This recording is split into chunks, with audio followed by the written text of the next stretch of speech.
بڑی قربانیاں دینی پڑتی ہیں، اپنا آپ مارنا پڑتا ہے، اپنے حصے چھوڑنے پڑتے ہیں آپ کو، پھر جا کے خدا کی محبت ملتی ہے۔ اور ایک قرآن کی آیت ہے، ایک بڑی خوبصورت آیت ہے، پورا قرآن تو بڑی دور کی بات ہے نا، اگر صرف ایک آیت، قرآن کی ایک آیت میں بھی اتنی طاقت ہے کہ وہ آپ کی زندگی بدل سکتی ہے اگر وہ آپ کے اوپر اثر کر جائے، آپ اس کو سمجھ جائیں۔ ابھی میں آپ کو ایک آیت بتاتا ہوں جس کا مفہوم، جس کا ترجمہ جو ہے، یہ اگر صرف ہمیں سمجھ آ جائے نا تو آپ کی پوری زندگی کی بے چینی جو ہے وہ ختم ہو سکتی ہے۔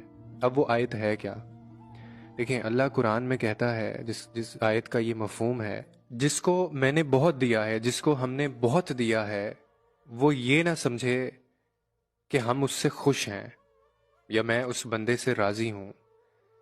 یعنی اگر اللہ نے آپ کو بہت نوازا ہے، اللہ نے آپ کو بہت دیا ہوا ہے، پیسہ، اولاد، رشتے، ہر چیز آپ کی زندگی میں ہے، تو یہ مت سمجھ بیٹھیے گا کہ اللہ آپ سے راضی ہے یا اللہ آپ سے بہت خوش ہے۔ کبھی اس گمان میں مت چلی جائیے گا۔ اور ساتھ ہی وہ کہتا ہے کہ جن کو میں نے نہیں دیا، جن کو میں نے نہیں نوازا، وہ بھی یہ نہ سمجھیں کہ میں ان سے ناراض ہوں یا میں ان سے راضی نہیں ہوں۔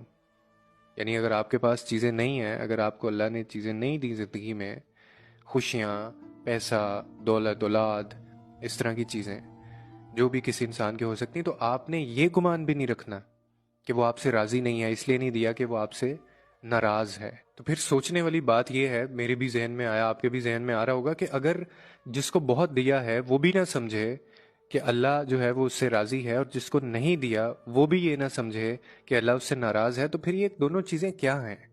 تو پھر وہ کہتا ہے کہ یہ دونوں چیزیں دونوں کے لیے آزمائش ہیں۔ جس کو نوازا ہے، جس کو میں نے دیا ہے، اس کے لیے بھی آزمائش ہے، اس کو بھی میں آزما رہا ہوں۔ دیکھنا یہ ہے کہ وہ اس پہ کیسے پورا اترتا ہے۔ جس کو نہیں دیا، اس کا بھی رویہ دیکھنا ہے کہ وہ کیسے اترتا ہے اس کے اوپر پورا۔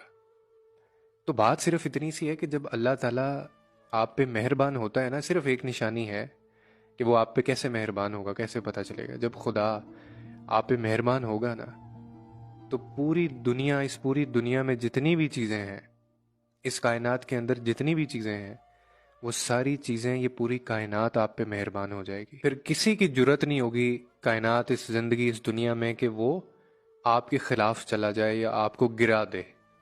اور جب وہ آپ پہ مہربان نہیں ہوگا تو پھر چھوٹے چھوٹے 2 ٹکے کے لوگ، چھوٹے چھوٹے بھی جو لوگ ہوں گے نا، وہ بھی آپ کی بے عزتی کر کے چلے جائیں گے، وہ بھی آپ کو بے عزت کر دیا کریں گے اگر اللہ آپ پہ مہربان نہیں ہوگا۔ نہیں، دیکھیں کتنی خوبصورت بات ہے۔ باقی چیزیں تو ہو سکتا ہے آپ چھین چھون کے لے لیں لوگوں سے، لیکن عزت جو ہے، خوشی جو ہے، سکون جو ہے، وہ اللہ نے اپنے پاس رکھا ہوا ہے۔ عزت جسے چاہے وہ دے سکتا ہے، وہ دیتا ہے۔ عزت جس سے چاہے وہ لے سکتا ہے، وہ لیتا بھی ہے۔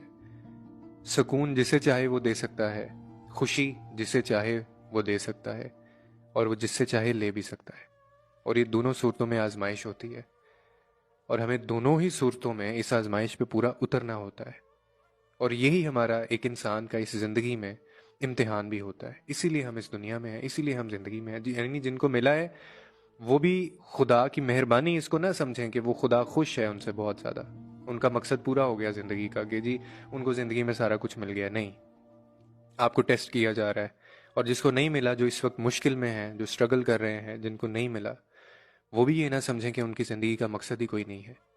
آپ کو بھی ٹیسٹ کیا جا رہا ہے، آپ کو بھی اس آزمائش سے گزارا جا رہا ہے۔ آپ کا امتحان ہے یہ، آپ نے اس پہ پورا اترنا ہے۔ تو بس اتنی سی بات ہے، یہی ہمیں سمجھنا ہے۔ پورا قرآن تو ہمیں وقت نہیں ملتا پڑھنے کا، صرف ایک آیت سے اگر ہم چاہیں تو وہ بھی ہمارے اوپر اتنی اثر انداز ہو سکتی ہے۔ لوگوں کے لیے آسانیاں پیدا کریں، رب آپ کے لیے آسانیاں پیدا کرے گا۔